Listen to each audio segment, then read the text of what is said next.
Assalamualaikum warahmatullahi wabarakatuh. Ketemu lagi bersama saya di channel tercinta, yaitu Asisten Ilmu. Baik, untuk pertemuan kali ini kita akan melanjutkan diskusi akuntansi kita.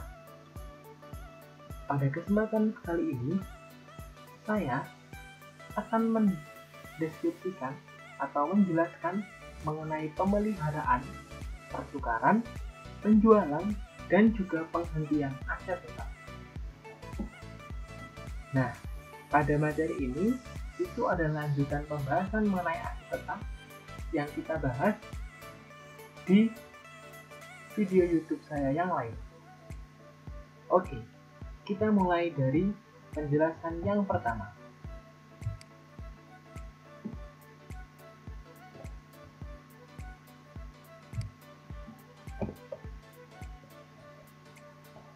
Untuk yang pertama, di sini kita akan membahas mengenai penurunan nilai diakui pada saat terjadi. Nah, yang dimaksud di sini aset tetap atau aktiva tetap itu ada yang namanya penurunan nilai. Penurunan nilai ini disebabkan karena adanya perbedaan antara harga perolehan dengan harga pasar, sehingga aset tetap tersebut yang semula dicatat menggunakan harga perolehan harus disesuaikan dengan harga pasar yang ada. Ketika harga perolehan itu lebih besar daripada harga pasar, maka akan terjadi penurunan nilai.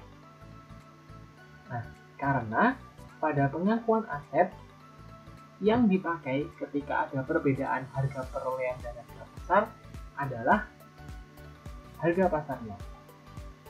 Berikutnya, pengeluaran setelah perolehan awal diakui bila memperpanjang umur manfaat, meningkatkan kapasitas, mutu, standar kinerja, atau manfaat ekonomi lainnya.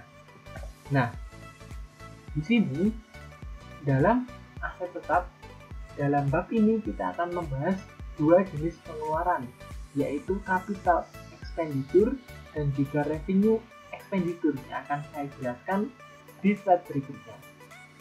Berikutnya, aset tetap dihentikan pengakuannya pada saat dilepaskan atau tidak ada manfaat ekonomi di masa depan yang diekspektasi dari penggunaan atau pelepasannya. Nah, pada pertemuan kali ini juga kita akan membahas bagaimana sih aset tetap tersebut dihentikan. Nah, itu bisa dengan cara dihentikan, dibuang, ataupun dijual, ataupun juga ditukar. Oke, next. Nah, ini yang saya bahas di awal tadi. Pengeluaran untuk aset tetap itu ada dua jenis, yaitu capital expenditure dan revenue expenditure. Nah, capital expenditure itu sendiri adalah pengeluaran untuk perbaikan atau penambahan, memperpanjang umur manfaat aset tersebut. Jadi, suatu pengeluaran itu dikatakan capital expenditure ketika pengeluaran tersebut dapat memperpanjang umur manfaat dari aset tersebut. Atau dalam kata lain, ketika terjadi pengeluaran tersebut, aset dapat dimanfaatkan lebih panjang dari estimasi awal umur manfaat. Berikutnya, revenue expenditure. Revenue expenditure adalah pengeluaran untuk pemeliharaan dan perbaikan normal hanya memberikan manfaat pada periode berjalan. Jadi, ketika pengeluaran suatu perusahaan untuk aset tetap itu hanya mendatangkan manfaat untuk periode tersebut saja, maka itu diklasifikasikan ke dalam revenue expenditure. Nah, ini ringkasan dari bagaimana sih caranya kita mengklasifikasikan itu masuk capital expenditure ataupun revenue expenditure. Nah, di sini ketika increase operating efficient or adds to capacity. Nah, ketika pengeluaran itu dapat meningkatkan efisiensi atau meningkatkan kapasitas kinerja maka dia akan masuk ke capital expenditure. Oke, berikutnya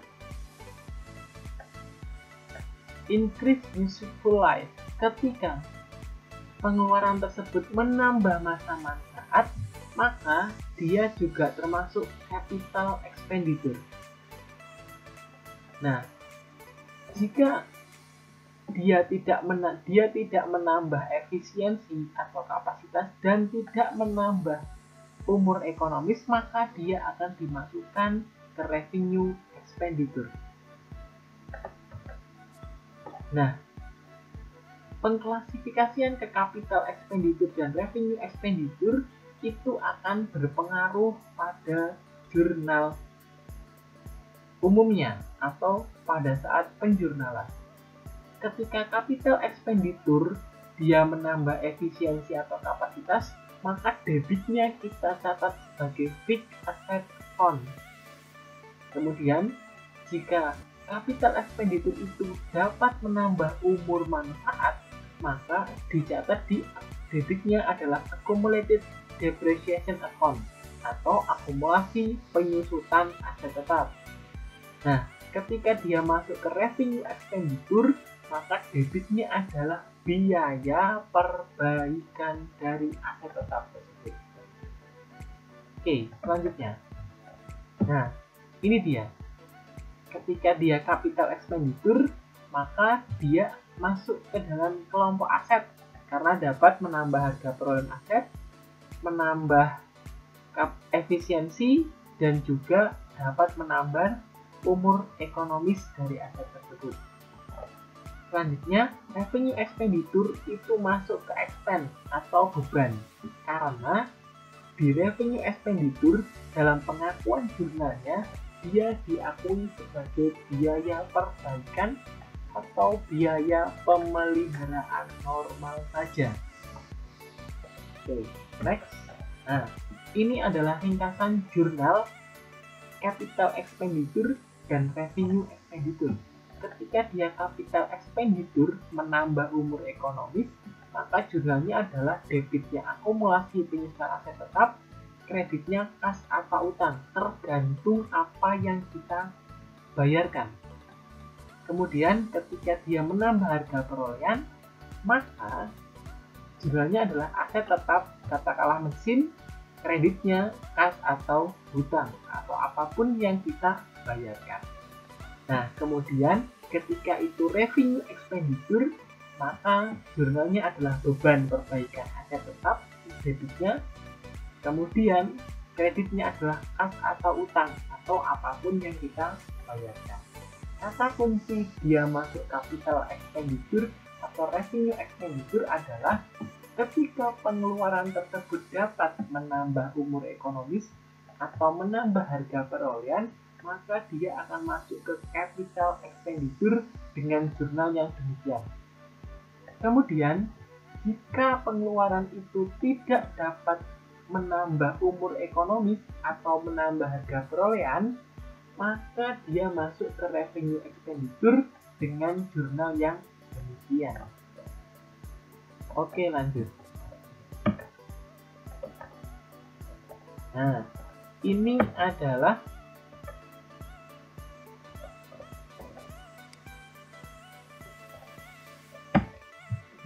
adalah proses penghentian dari fixed asset. Ketika aset sudah tidak memberikan manfaat lagi, ada beberapa perlakuan yang mungkin bisa dilakukan oleh perusahaan. Yang pertama, dihapus. Dihapus di sini adalah dihapus dari catatan dan barangnya bisa kita buang atau tidak digunakan lagi. Kemudian yang kedua adalah dijual. Kemudian yang terakhir adalah ditukar dengan aset tetap serupa ataupun aset tetap lainnya.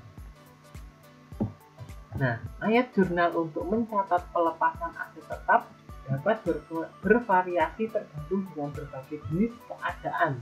Tetapi ayat jurnal yang selalu diperlukan adalah akun aset tetap harus dikredit sebesar harga perolehan, kemudian akun akumulasi depresiasi harus didebit sebesar saldo saat pelepasan untuk menghapus dari akun. Nah, untuk lebih jelasnya saya akan jelaskan di contoh soal nanti. Nah, yang pertama adalah discarding fixed asset, yaitu aset tetap yang dihapuskan. Suatu jenis peralatan yang diperoleh dengan harga 25.000 dolar telah disusutkan penuh pada 14 Februari. Peralatan tersebut dihapus. Maka jurnalnya adalah akumulasi depresiasi equipment. Karena sudah disusutkan penuh, berarti nilai akumulasinya itu sama dengan nilai harga perolehannya, yaitu 25.000 dolar. Kenapa akumulasinya di debit? Di debit, karena nilai akumulasi itu bersaldo normal di kredit, sehingga ketika aset tetap tersebut kita tutup atau kita hilangkan, maka nilai akumulasinya juga kita harus hilangkan. Maka nilai akumulasi normal yang semula di kredit kita ubah ke debit, atau dalam artian kita buat saldonya menjadi 0. Kemudian kreditnya adalah equipment, karena peralatan tersebut kita hapus, maka peralatannya harus kita nolkan, seperti itu. Nah, ini ada soal berikutnya. Penilaian senilai 6.000 disusutkan dengan tarif garis lurus sebesar 10%. Setelah berlangsung saldo accumulated depreciation equipment sebesar 4.760. Peralatan tersebut dihentikan pemakaiannya pada 24 Maret. Nah, di sini kita akan yang pertama kita harus menjurnal dulu, jurnal penyesuaian dari accumulated depresiasi atau menjurnal penyusutannya. Penyusutannya adalah jurnalnya depreciation expense atau beban depresiasi pada akumulasi depresiasi sebesar Rp150.000.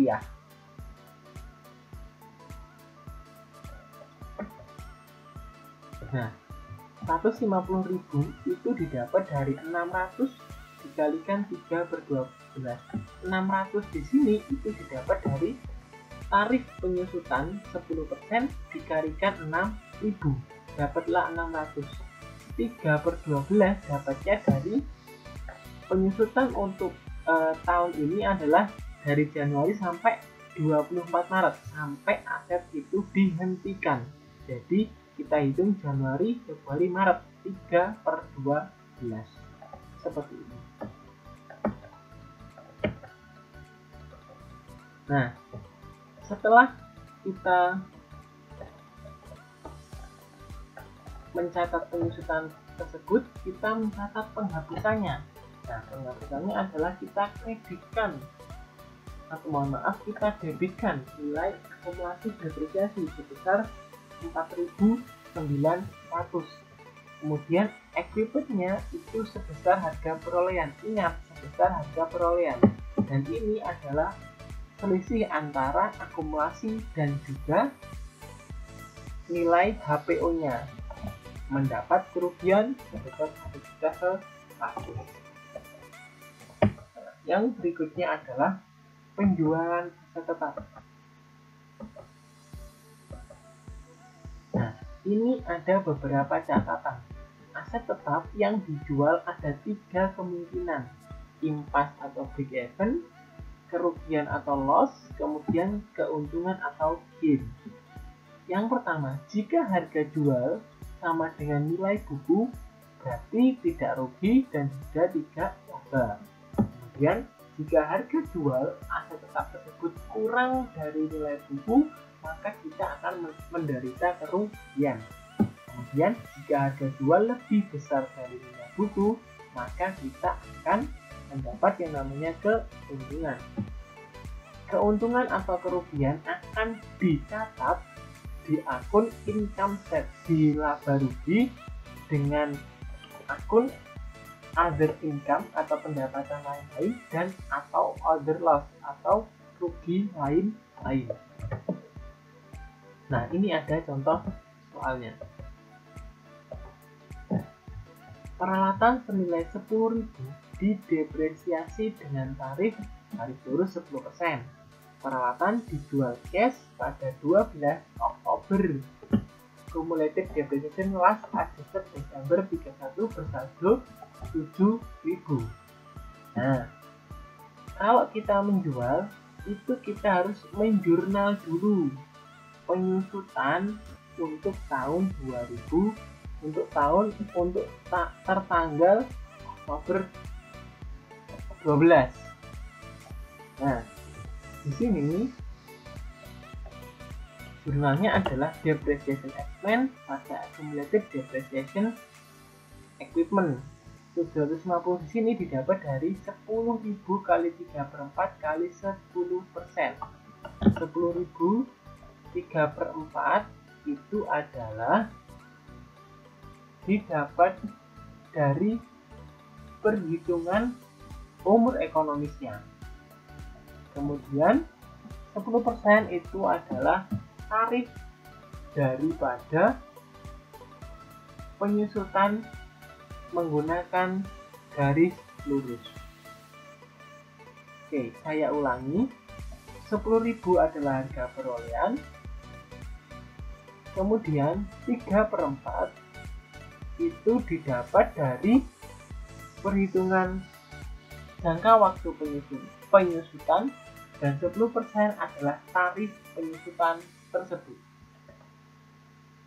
Oke, kalau teman-teman masih bingung 3/4 itu didapat dari mana, 3/4 yang saya maksud adalah jangka waktu penyusutan itu didapat dari pembagian antara 3 itu diperoleh. Sebenarnya ini adalah penyederhanaan daripada jangka waktu.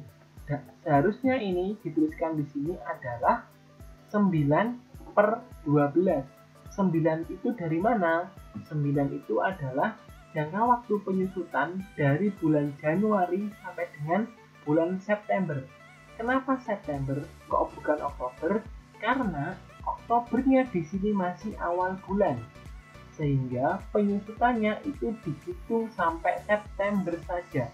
Kecuali Oktober ini lebih dari tanggal 15, maka Oktober itu akan dihitung 1 bulan. Kemudian 12 itu adalah bulan dalam setahun.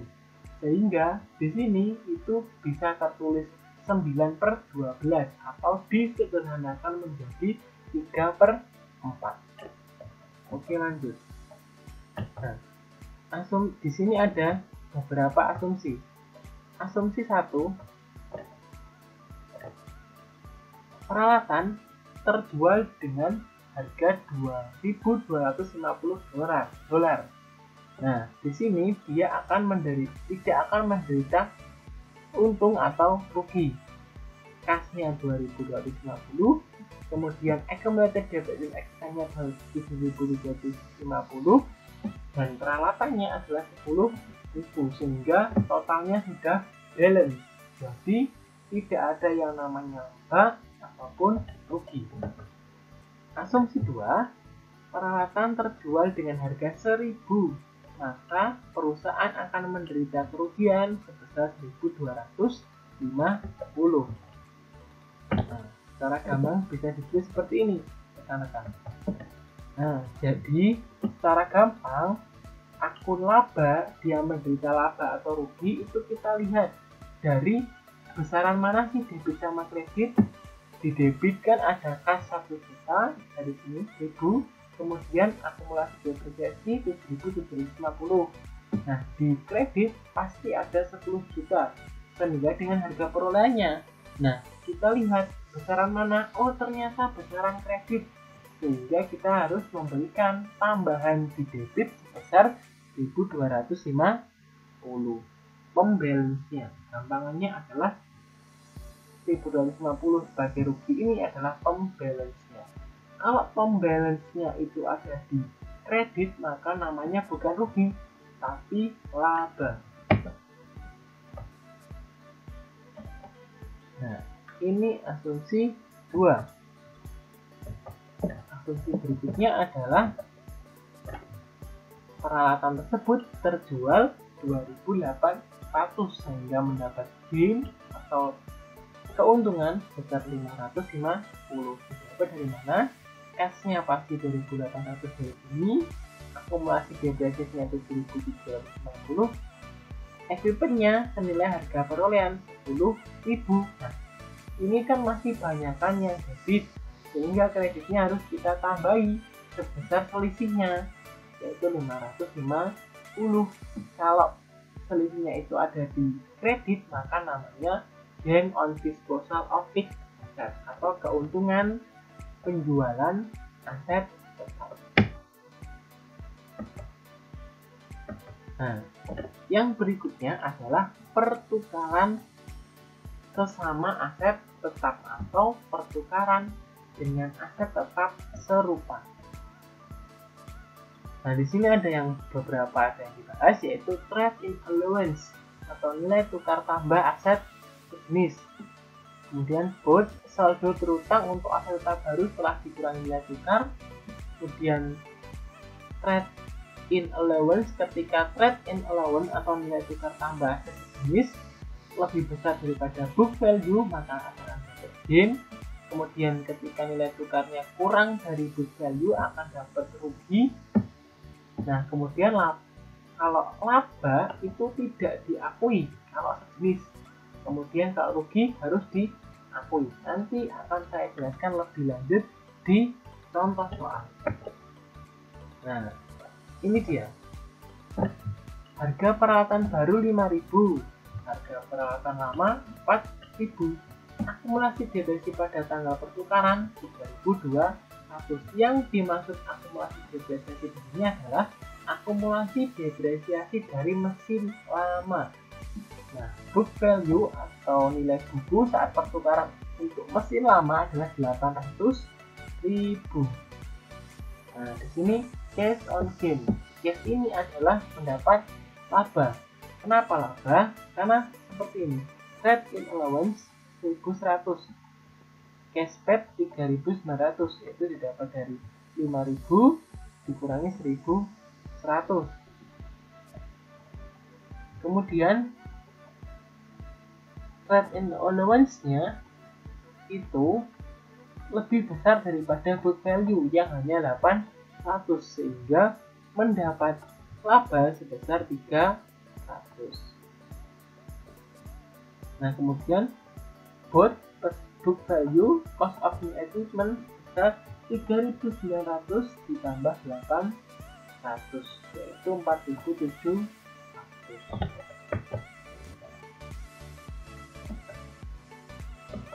Nah, ini dia.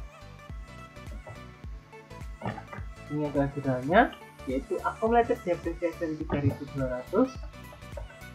3.200 didapat dari sini. 3.200 didapat dari sini. Oke, selanjutnya adalah equipment. New equipment itu 4.700 dari perhitungan sebelumnya. Kemudian equipment, all equipmentnya itu 4.000, itu sebesar harga perolehannya. Dan jangan lupa kita juga membayarkan kas sebesar 3.900. Oke, kemudian ini adalah yang berikutnya, exchange of similar active asset lagi. Harga perolehan baru 10.000, harga peralatan yang ditukar 7.000, akumulasi depresiasinya 4.600, sehingga nilai bukunya adalah 7.000 kurangi 4.600 ada 2.400.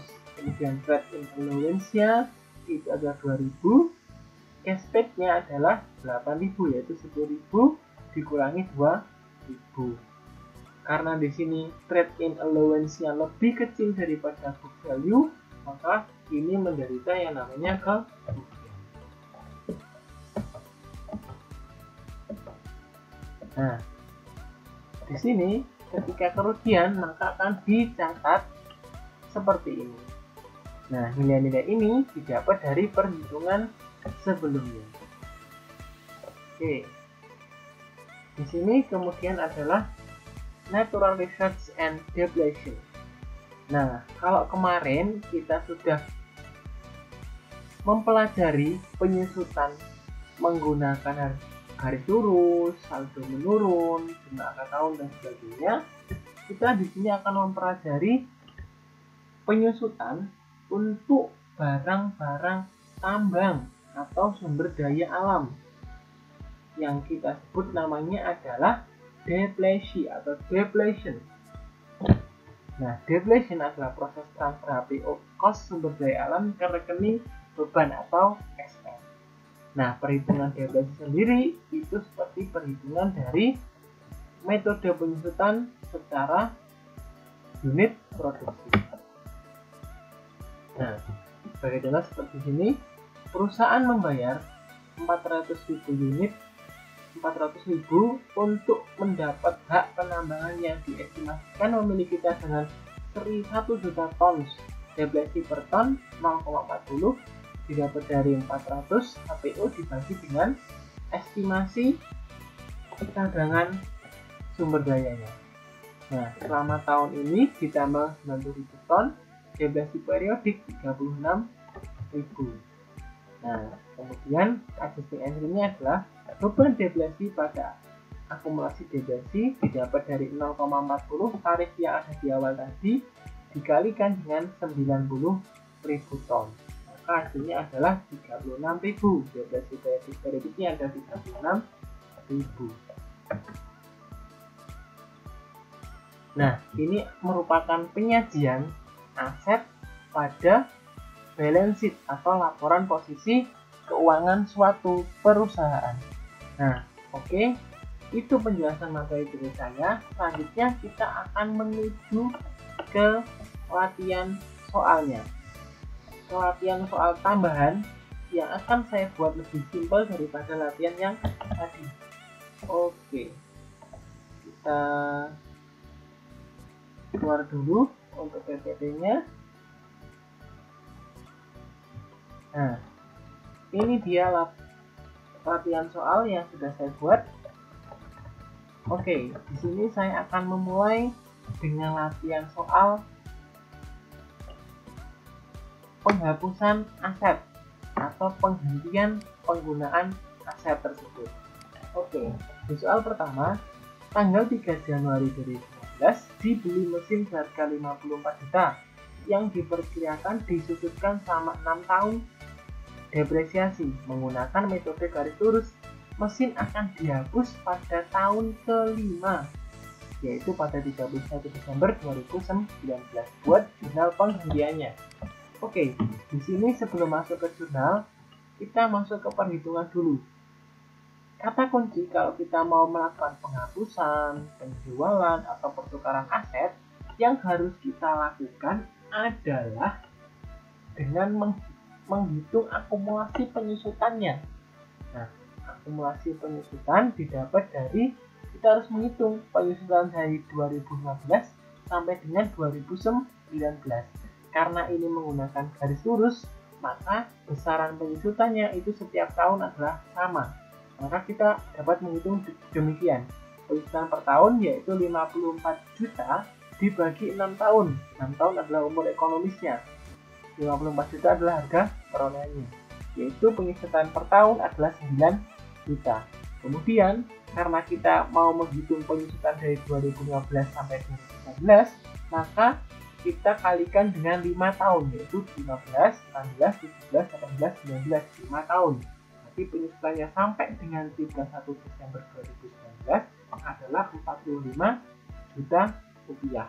Nah, kemudian jurnalnya demikian, akumulasi penyusutan mesinnya di debit sebesar perhitungan 45 juta, kemudian mesin 54 juta didapat dari harga perolehan yang dienolkan, yaitu 54 juta. Kemudian karena ini masih ada selisih dan selisihnya itu di debit, maka kita sebut dengan rugi penghapusan mesin. Oke, kita lanjut ke soal yang kedua. Nah, untuk soal yang kedua adalah dibeli mesin harga 54 juta yang diperkirakan disucikan selama 6 tahun. Depresiasi menggunakan metode garis lurus. Pada 20 Maret 2020, mesin dijual dengan harga 7 juta. Buat jurnal penjualan aset tetap. Oke, yang pertama kita akan memperhitungkan dulu. Ingat, intinya kalau kita menjual, menukar, ataupun mengambil aset, kita harus menghitung akumulasi penyusutan. Cara menghitungnya sama. Nah, di sini kita akan menghitung sampai dengan penyusutan Maret 2020. Maka perhitungannya seperti ini. Penyusutan per tahun adalah 54 juta dibagi 6 tahun, itu 9 juta. Kemudian kita kalikan dengan tahun yang utuh 1 tahun. Nah, yang utuh 1 tahun adalah dari 2015 hingga 2019. Kenapa tidak sampai 2020? Karena 2020 tidak utuh 1 tahun, hanya sampai dengan bulan Maret. Maka yang kita hitung utuh adalah sampai 2019, itu 9 juta kali 5 tahun, itu 45. Kemudian untuk penyusutan 2020, yaitu dari waktu Januari sampai 20 Maret, yaitu 3 bulan, maka 9 juta penyusutan per tahun kali 3/12. Jadi penyusutan untuk 2020 dari Januari sampai Maret itu adalah 2.250. Kemudian kita jumlahkan 45 juta ditambah 2.250. Jadi penyusutan hingga tahun 2020 bulan Maret itu adalah sebesar 47.250. Kemudian jurnalnya adalah pertama kas karena kita jual senilai 7 juta. Kemudian akumulasi penyusutan mesin seperti perhitungan tadi 47.250. Kemudian kreditnya jelas mesin sebesar harga perlainnya yaitu 54 juta. Kemudian selisihnya adalah dikredit dengan akun laba penjualan mesin sebesar 250. Ini ingat, secara gampang cara menentukan laba atau rugi adalah balance. Ini adalah akun pembalance. Jadi isinya gimana, katakan di situ sebagai pembalance-nya. Seperti itu. Nah, contoh soal yang berikutnya adalah selanjutnya setelah penjualan saya akan membahas tentang pertukaran dari suatu mesin. Nah, di sini saya punya dua soal pertukaran. Yang pertama adalah pertukaran antara mesin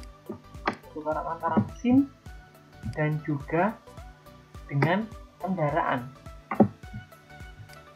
Nah, yang kedua adalah pertukaran antara mesin dengan mesin juga. Nah, di sini kita bisa katakan untuk soal yang ini adalah pertukaran tidak sejenis karena mesin ditukarkan dengan kendaraan. Untuk yang di bawah tadi adalah pertukaran sejenis, yaitu mesin dengan mesin lainnya. Yang pertama pertukaran tidak sejenis. Tanggal 1 Januari dibeli mesin seharga 54, memiliki umur ekonomis 6 tahun, dan juga metode penyusutan adalah garis lurus.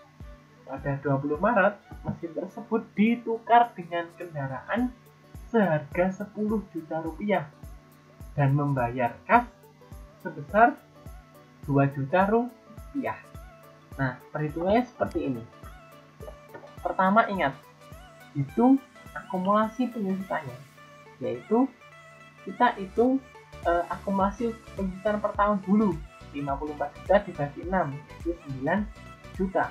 Kemudian kita hitung penyusutan yang utuh, yaitu dari 2015 hingga 2019, yaitu 5 tahun 45.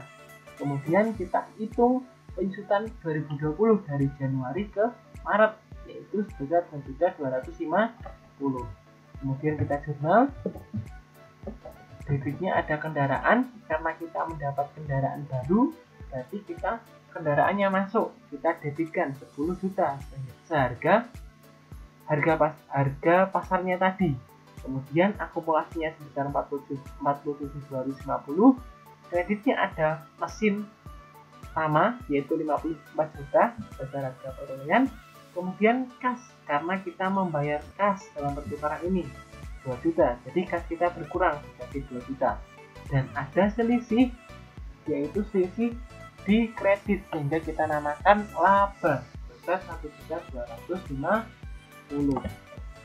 Seperti itu. Kemudian untuk kasus yang kedua, ini perhitungannya sama kayak tadi, akumulasinya sama. Nah, yang beda di sini ditukarkan dengan mesin. Harganya sama, 10 juta, kita membayar kas 2 juta juga. Nah, di sini jurnalnya itu adalah mesin baru. Nah, bedanya dengan yang tadi, kalau yang tadi itu ada laba dicatat sebagai laba pertukaran, kalau di sini, di soal yang ini, itu labanya tidak dicatat karena ini adalah pertukaran sejenis. Ingat, kalau pertukaran sejenis, kalau terjadi laba tidak dicatat, kalau rugi dicatat. Nah, kemana mas akun labanya? Akun labanya itu dimasukkan ke dalam akun mesin baru. Nah, kalau mesin baru harganya 10 juta, karena di sini terjadi laba, maka mesin baru tersebut tidak dicatat 10 juta, tapi 10 juta dikurangi dengan nilai laba, yaitu 1.250. Jadi laba pertukaran yang ada di pertukaran sejenis itu diatribusikan ke harga perolehan dari aset yang baru atau mengurangi aset yang baru. Nah, mungkin penjelasan soal ini akan lebih jelas daripada penjelasan yang tadi, sehingga ketika teman-teman bingung di penjelasan yang tadi, bisa memperdalam dari penjelasan soal yang kedua ini. Seperti itu.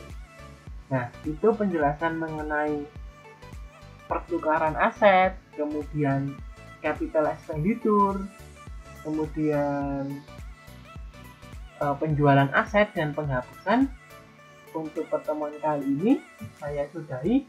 Terima kasih telah menonton channel saya.